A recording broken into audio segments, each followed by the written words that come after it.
And welcome back to Cut the Kragle. Today, we're going to be looking at the Wonder Woman Warrior Battle. You may remember, I did a video a few weeks back when this set was first revealed, and I've been looking forward to getting my hands on this set ever since. Let's take a look inside. This set comes with two really nice minifigures, Wonder Woman and Steve Trevor. Wonder's comes with a sword and a shield. If I just take those off, so you can have a better look at her. You can see both have the very detailed, higher standard of printing we're seeing now on pretty much all the minifigures LEGO are producing. Just take a look at the faint lines on Trevor's jumper under his coat. Incredible detail. Wonder's also comes with some nice arm printing of her bracelets. Both figures come with dual expressions, and one thing I don't understand is the decision LEGO made to give him dark brown hair when in the film he is played by Chris Pine, who has blonde hair. One thing I really like is that they've given you accessories to give each figure a second distinct look. For Wonders, she also comes with a blue hood and cape, so you can recreate the robed look she wears in some of the shots of the trailer. I forgot to mention Trevor also comes with a pair of revolvers as well, and this aviator's helmet with goggles.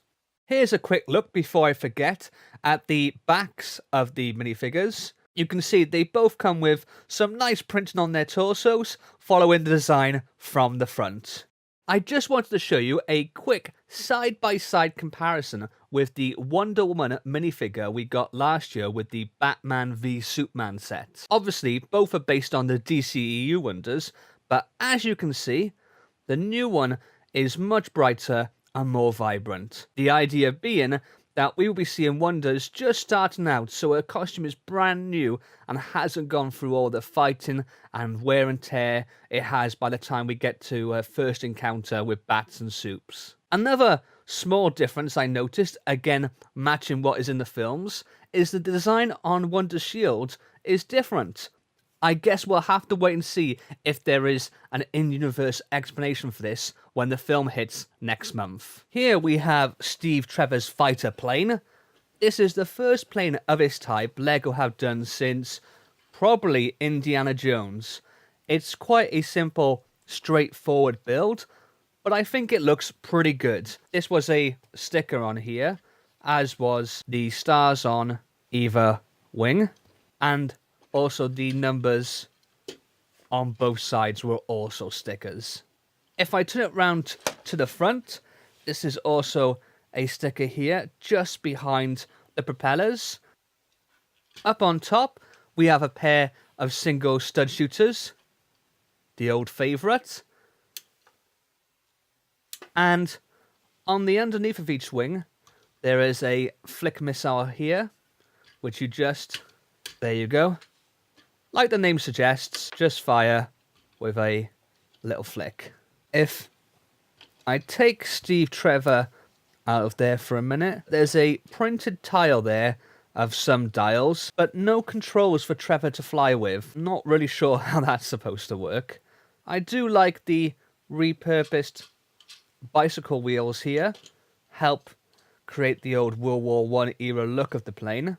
Then we have the big guy himself, the God of War, Ares. I talked about this when we got our first look at him last month, but I do really like how they captured the look of a scaled up minifigure with this build. These plates on his torso and waistband are all stickers, as are the eyes and nostrils on the skull, but his head is a very nice printed piece. He has a lot of articulation.